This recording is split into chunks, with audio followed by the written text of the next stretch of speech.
Welcome friends on MSAT's YouTube channel, and today we will discuss about HTML forms. So let's start. Okay friends, तो normally आज की इस video में मैं आपको क्रिएट करना बताऊंगा एक साइन अप फॉर्म। जैसे किसी भी वेबसाइट पे नॉर्मली आप साइन अप करते हो, देन यहाँ पे एक पर्टिकुलर फॉर्म आपको देखने को मिलता है कुछ इस प्रकार से। ओके, तो आज के इस वीडियो के अंदर मैं आपको एक बेसिक HTML फॉर्म डिजाइन करना सिखाऊंगा। तो इस वीडियो को आपको विदाउट स्किप किए हुए देखना है, फुल आपको वीडियो देखना है, देन आप इजीली सीख पाओगे कि आप HTML के अंदर सिंपल बेसिक इस प्रकार से एक साइन अप फॉर्म या जिसको हम लॉगिन फॉर्म बोल सकते हैं वो किस प्रकार से क्रिएट करते हैं।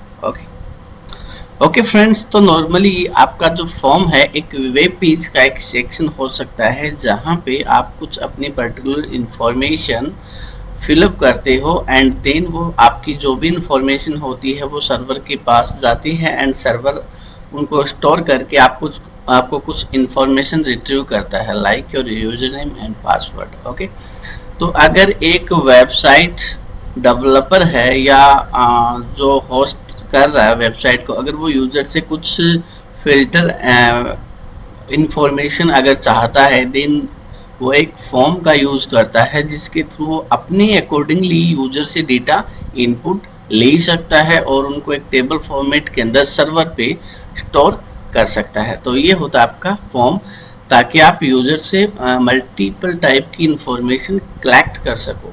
ठीक है, तो यहाँ पे हम बात करते हैं कि फॉर्म का सिंटैक्स किस प्रकार से होता है। तो आपका फॉर्म ओपनिंग टैग होता है एंड क्लोजिंग टैग होता है, और इसके बीच के अंदर आपके जितने भी कंटेंट होते हैं उनको नॉर्मली आपको यूज करना होता है। ठीक है, अब फॉर्म की दो मेन जो एट्रीब्यूट्स होते हैं, एक होता है एक्शन, एक होता है मेथड। तो एक्शन के अंदर हम यूज करते हैं URL को। अब URL क्या होता है? जहां पे नॉर्मली आपका डेटा स्टोर होगा, जिस वेब सर्वर पे आपकी ये फाइल होगी या ये URL होगा, वहां पे नॉर्मली आपका डेटा स्टोर होगा। मेथड, किस मेथड के थ्रू नॉर्मली आप अपने डेटा को सेंड कर रहे हो, गेट अदरवाइज पोस्ट। तो ये सिक्योरिटी से रिलेटेड दो मेथड्स यहाँ पे होते हैं। अगर आप सिक्योरली डेटा को सेंड करना चाहते हो देन पोस्ट यूज करोगे, और नॉर्मल अगर आपका डेटा है सेंसिटिव नहीं है देन आप यूज करोगे गेट मेथड को। तो ये यहाँ पे हमने एक लेबल क्रिएट कर रखा है यूजर नेम, और ये है एक इनपुट टाइप बॉक्स। ठीक है, तो इसके बारे में मैं आपको बताऊंगा कि नॉर्मली फॉर्म की एलिमेंट्स क्या क्या होते हैं जिनको हम एक फॉर्म के अंदर यूजर से डेटा कलेक्ट करने के लिए यूज में लेते हैं। तो यहाँ पे कुछ एलिमेंट्स अपने पास हम देख लेते हैं। तो डिफरेंट टाइप के एलिमेंट एक फॉर्म को डिजाइन करने के लिए हम यूज में लेते हैं। तो फर्स्ट जिसके अंदर हम इनपुट करते हैं टेक्स्ट, वो होता है आपका टेक्स्ट फील्ड। अब ये टेक्स्ट एक सिंगल लाइन में हो सकता है या मल्टीपल लाइन, जैसे एक सिंगल लाइन एक इनपुट टाइप बॉक्स हो गया। मल्टीपल लाइंस की बात करें तो एक टेक्स्ट एरिया हो गया जहां हम फीडबैक देते हैं या डिस्क्रिप्शन लिखते हैं। ड्रॉप डाउन लिस्ट हो गई, रेडियो बटन्स हो गए जहां पे हम टू ऑप्शंस के अंदर से एक ऑप्शंस को हमें चूज करना होता है, एंड चेक बॉक्सेस के अंदर नॉर्मली हम मल्टीपल ऑप्शंस को सेलेक्ट करते हैं। लास्ट में हमें देखने को मिलता है submit, cancel, sign up, login button. तो वो नॉर्मली आपका सबमिट और कैंसिल बटन हो सकता है, या साइन अप या लॉगिन बटन आपकी वहां पे आपको देखने को मिल सकती है। फिर लास्ट हम बात करेंगे कि ये जो भी आपके एलिमेंट्स है वो किस प्रकार से आप डिफाइन करते हो। तो जो आपका फॉर्म का जो मोस्ट इम्पोर्टेंट एलिमेंट होता है वो होता है इनपुट। ओके, और इसके जो इनपुट टैग होता है आपका, ये आपके जितने भी एलिमेंट्स होते हैं उनको डिफाइन करता है with the help of type attribute. Okay, जो भी एलिमेंट अगर आपको यूज करना है तो आपको उसकी वैल्यू यहाँ पे टाइप एट्रीब्यूट के अंदर स्पेसिफाई करनी है। लाइक अगर आप एक चेक बॉक्स टेक्स्ट इनपुट कर रहे हो, टेक्स्ट बॉक्स ले रहे हो, देन आपको इनपुट करना है टाइप के अंदर टेक्स्ट। अगर आप रेडियो बटन क्रिएट कर रहे हो देन आपको इनपुट करना है रेडियो बटन। अगर आप चेक बॉक्स कर रहे हो तो यहाँ पे आपको लिखना होता है चेक बॉक्स, और सबमिट अगर कैंसिल बटन आपकी होती है तो आपको यहाँ पे इनपुट करना होता है सबमिट। इनके एक दो एट्रीब्यूट्स और होते हैं जिनको मैं अभी जब नोटपैड के अंदर कोड करूंगा, देन मैं आपको उनके बारे में समझा दूंगा। ओके, तो अब हमें डिजाइन करना है सिंपल सा कुछ इस प्रकार से एक फॉर्म। तो चलते हैं नोटपैड के अंदर और फॉर्म को डिजाइन करते हैं। ओके फ्रेंड्स, तो फर्स्ट ऑफ ऑल मैं आपको ये यूजर नेम जो एक लेबल है, इसको क्रिएट करने के लिए हम टैग यूज करते हैं लेबल, और इसका एक एट्रीब्यूट होता है फॉर। तो यहाँ पे आप सिंपली यूजर नेम भी लिख सकते हो, लेकिन ये बेस्ट प्रैक्टिस होता है अगर आप इसको एक लेबल के अंदर लिखो, देन उसकी इंफॉर्मेशन आपकी एज ए लेबल स्टोर्ड होती है। और इसका एट्रीब्यूट होता है एक फॉर, और इसकी वैल्यू मैं आपको इनपुट अभी करके दिखाऊंगा। तो यहाँ पे मैं ले लेता हूँ यूजर नेम, एंड यहाँ पे आपका लेबल क्लोज कर देते हैं, ठीक है। और यहाँ पे ये लेबल मैंने किसके लिए लिया है, यूजर नेम के लिए, तो मैं यहाँ पे सिंपली लिख देता हूँ यू नेम। ओके, एंड अभी हमें जो अपना इनपुट बॉक्स है वो क्रिएट करना है, जिसके अंदर नॉर्मली हम डेटा को इनपुट कर सके। तो उसके लिए आपके पास टैग होता है इनपुट। ओके, और इसके अंदर आपको स्पेसिफाई करना है टेक्स्ट को with the help of type attribute, और यहाँ पे आपको वैल्यू इनपुट करनी है टेक्स्ट। फिर इसके दो एट्रीब्यूट नॉर्मली आप और इनपुट कर सकते हो, लाइक नेम। तो यहाँ पे आप नेम इनपुट कर सकते हो, क्योंकि जब आपका डेटा सर्वर पे स्टोर्ड होता है देन वो सारी इंफॉर्मेशन नॉर्मली यहीं से चेक करता है। तो यहाँ पे आप सिंपली इसका नेम लिख सकते हो, जो भी आपका लेबल आप नॉर्मली क्रिएट कर रहे हो। तो यहाँ पे लाइक आप यूजर नेम के लिए कर रहे हो, तो ये जो टेक्स्ट इनपुट बॉक्स होगा वो यूजर नेम के लिए होगा। और एक एट्रीब्यूट और होता है, उसका वर्क मैं आपको दिखा दूं। जैसे यहाँ पे आपको शो हो रहा है एंटर योर यूजर नेम, ठीक है।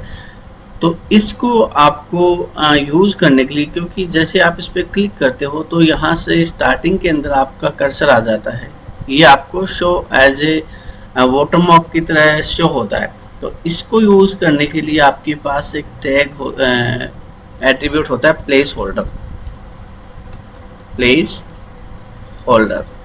ओके, और इसके अंदर जो भी आप इनपुट बॉक्स के अंदर शो करना चाहते हो वो यहाँ पे आप सिंपली लिख सकते हो। तो यहाँ पे मैं लिख देता हूँ एंटर यूजर नेम, ठीक है।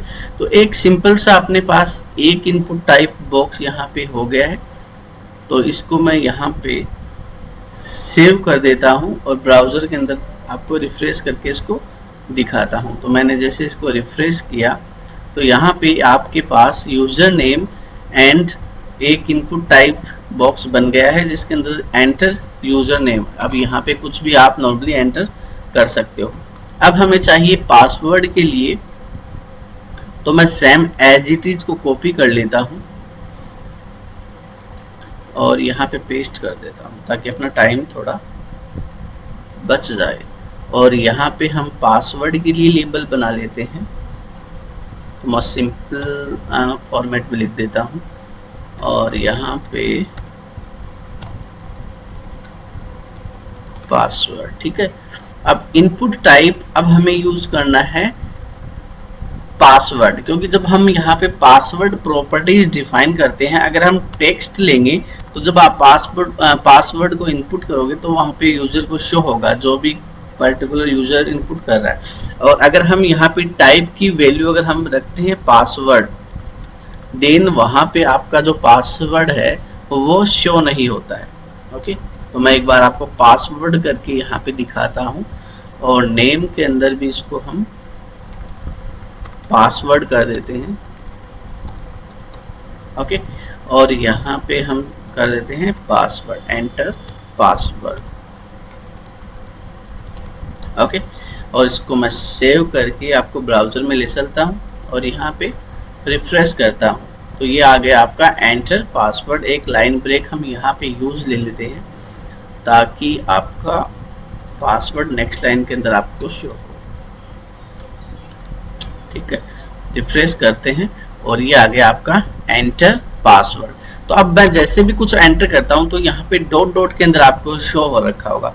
अगर यहाँ पे मैं वैल्यू अगर टेक्स्ट इनपुट करता, पासवर्ड की जगह यहाँ पे इनपुट करता मैं टेक्स्ट, ओके, सेव करते हैं, तो वहाँ पे जो भी आपका पासवर्ड होता वो नॉर्मली, अभी आपका यहाँ पे डॉट डॉट दिखाई दे रहा है, मैं इसको रिफ्रेश करता हूँ तो आपका जो भी पासवर्ड होता है वो आपको यहाँ पे शो हो जाता है। ओके, ये एक मेनली डिफरेंस होता है आपके पासवर्ड प्रॉपर्टी जब आप डिफाइन करते हो टाइप के अंदर यहाँ पे। ओके,